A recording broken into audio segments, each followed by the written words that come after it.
like I said, fine with me. The Color Purple is a powerful film with an all-black cast based on the Pulitzer Prize-winning novel of Alice Walker. I asked Steven Spielberg why he felt apprehensive about directing the movie. Well, I think I was apprehensive because it was a subject that I hadn't tackled before in my career, which was a drama. And I had a lot of experience with dramas within the fantasies and adventures that I had made, but I had never really dealt with one-on-one relationships where the story was not going to, in this case, upstage the characters. In Color Purple, the characters are the story.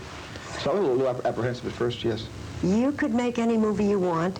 Why did you choose a black movie at this time, or is that just incidental? Well, I never really looked upon it as just a black movie. I think if there was a question of race, and if it was a film about race, I don't know if I would have done the movie. But I felt that it was a movie for all times and for all people, and it was a humanist story, and that's how I felt reading the book. And I just decided to direct the movie just based on a weekend read of the book. It was given me by Kathy Kennedy, and she didn't give it to me as a producer to a director saying, I think you should make this. She said, as a woman to a man, I think you should read this. And I had no idea reading it that I would be interested, but the book really got to me quite deeply. It got to all the men in the audience. Men and women were crying over that book. Whoopi Goldberg said that she always liked a quiet set. Or she didn't like a quiet set. Didn't like a quiet set. She liked utter lunacy. Now, that's an intense internal role. How did that work out directing her? That lunacy, or what was the set like? Well, you know, Whoopi did something differently than she's ever done before in her career. That is, she found one character, not 15, and she, in a very sensitive way, developed Celie into a real person. She was already a real person in the book, but a movie role is entirely different than a character role from a novel, and she had to start from scratch, and we developed Celie together. And Celie is not schizophrenic. She's not bouncing off the walls. She's not several people. She's one rather sad, lonely person to begin with. She's in fact the ugly duckling story, and I think it was a relief for Whoopi in a way to be able to work surrounded by sensitivity and quiet and no rush, and she worked very well within those conditions of no pressure.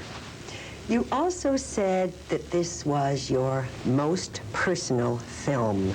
Do you mean in the sense of personal satisfaction? I mean, you had such great challenges, and you've done such incredible work. You're the master of suspense adventure. In what ways do you mean this is your most personal film?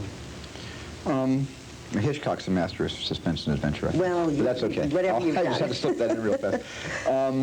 Well, when I say personal, this movie harkens back to my involvement with E.T. in that when I made E.T., at the time, that was a very personal film for me. I felt the film was really about divorce in America, believe it or not. I had a very strong feeling about that, and I felt the single parent and the kid who was lonely for his father, and this other miracle came into his life, and he grew because of it. And I really could relate to that, and that was a very personal challenge for me. And by the same token, Color Purple is very personal for me because I made it personal. I made the book personal. When I read the book, I suddenly kept it. I wouldn't give it away to anybody else. I wanted it to, part of it to belong to me. And because I just came to love all the characters in the novel. And I wanted to do it justice on the screen. I wanted to bring all those characters to life. I didn't want just a panache of faces. I wanted, you know, a roll call of individuals in the movie.